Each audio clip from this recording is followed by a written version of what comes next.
या विभागामध्ये दळवी साहेबांच्या नंतर संजू परब यांच्याकडे हे नेतृत्व दीपकभाईंच्या मार्गदर्शनात आणि एकनाथराव शिंदे साहेबांच्या आशीर्वादाने त्यांना लाभलं आणि खऱ्या अर्थानं एक तरुण तडफदार युवा अशा पद्धतीचा एक हे कार्यकर्ते आज सर्वसामान्य जनमानसामध्ये मिसळून मनापासून काम करताना दिसत आहेत. त्यांच्या मार्गदर्शनामध्ये आम्ही संपूर्ण जोडामार्ग असू दे, सावंतवाडी असू दे किंवा वेंगुर्ला तालुक्यामध्ये सुद्धा वेगवेगळ्या प्रकारच्या इलेक्शनमध्ये त्यांच्या रणनीतीचा अवलंब करत मला वाटतं बऱ्याचशा सोसायट्या आम्ही विजयी झालो आहोत. मला वाटतं केरवाडा म्हणून जी मच्छीमार सोसायटी आहे त्या केरवाड्यामध्ये आम्ही 13पैकी 9 जागांवरती विजय संजू परब यांच्या मार्गदर्शनात प्राप्त केला. त्याचप्रमाणे परोळे विविध विकास सोसायटीमध्ये सुद्धा आम्ही विजय प्राप्त केला.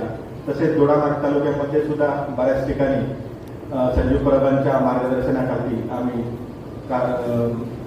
विविध विकास सोसायट्यांच्या विजयामध्ये त्यांचं नेतृत्व आम्हाला फार महत्त्वाचं आणि मोलाचं ठरलं. संजू परब हे सुद्धा दीपकभाईंच्या बरोबर या सावंतवाडीच्या विकासामध्ये अतिशय प्रामाणिकपणे आणि हे सावंतवाडी अग्रणी होण्यासाठी प्रयत्नशील आहेत. हे पाहून आम्हाला दुसऱ्या तालुक्यातल्या कार्यकर्त्यांना खूप आनंद होतो आणि एक असा धडाडीचा कार्यकर्ता येणाऱ्या काळात ह्या नगरपालिकेचं त्यांनी नेतृत्व केलंच आहे, परंतु येणाऱ्या काळात त्याच्याही पुढचे त्यांना संधी देवाने प्राप्त करून द्यावी अशा पद्धतीची शुभेच्छा मी त्यांना खऱ्या अर्थानं आज तिथे देतो. परबांसारखं एक नेतृत्व पुढे येऊन या भागामध्ये चांगल्या पद्धतीचं काम करत आहे.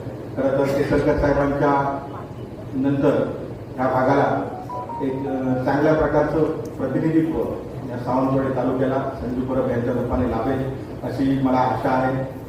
केसरकर साहेबांच्या नेतृत्वात आम्ही विविध विकास कामं असतील, विविध प्रकारची राजकीय कामं असतील, त्याच्यामध्ये नक्कीच संजू परब यांचा फार मोठा वाटा येणाऱ्या काळात या जिल्हा परिषदा असतील, येणाऱ्या पंचायत समितीच्या इलेक्शन असतील, नगरपालिकेच्या इलेक्शन असतील, तर त्याच्यामध्ये सुद्धा त्यांच्या नेतृत्वात एक उज्ज्वल अशा पद्धतीचं यश शिवसेना पक्षाला प्राप्त होईल अशी मला अपेक्षा आहे. आणि तशा पद्धतीने सर्व कार्यकर्ते आम्ही त्यांना जास्तीत जास्त सहकार्य करू अशा पद्धतीची ग्वाही देऊन त्यांना उदंड आयुष्य मी वेंगुर्ला तालुका शिवसेना पक्षाच्या वतीने चिंतितो.